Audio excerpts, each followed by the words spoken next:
everyone, this is Nix D Rider and we are here at the 4th National Riding Skills Competition of Motorglide dito sa Santo Tomas, Batangas.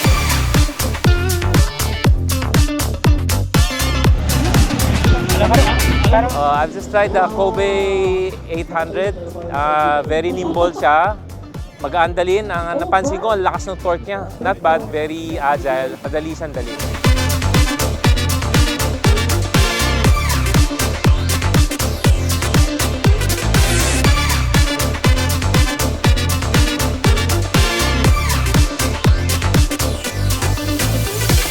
Hi, ako po si Raid Motovlog at nandito tayo ngayon sa riding competition na ginanap sa Batangas at nakapag-try tayo ng Cove na motorcycle. 800cc po yung aking tinry at nung una, medyo nakakatakot siyang gamitin kasi 800cc, parang ang lakas. Pero nung natry ko na siya, good thing, pwedeng mag-testing dito. So doon ko nalaman na ang gaan-gaan pala.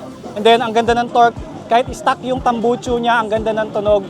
So buti na lang, nandito yung Bristol Motorcycles, bit-bit nila yung mga models nilang ng mga motor. So libre lang mag-test ride at safe naman dito. So sana meron pang mga ganito, hindi lang dito sa riding school, para matry natin lahat ng motorcycle ng Bristol.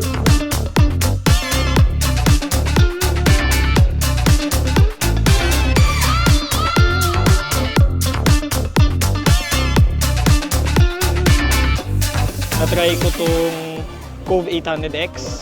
It's very light for an 800cc na bike. Coming from a 450 MT kasi.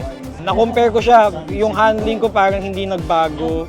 It's comparable to a Tenere. Overall, I'm very impressed. This is my first time trying this bike.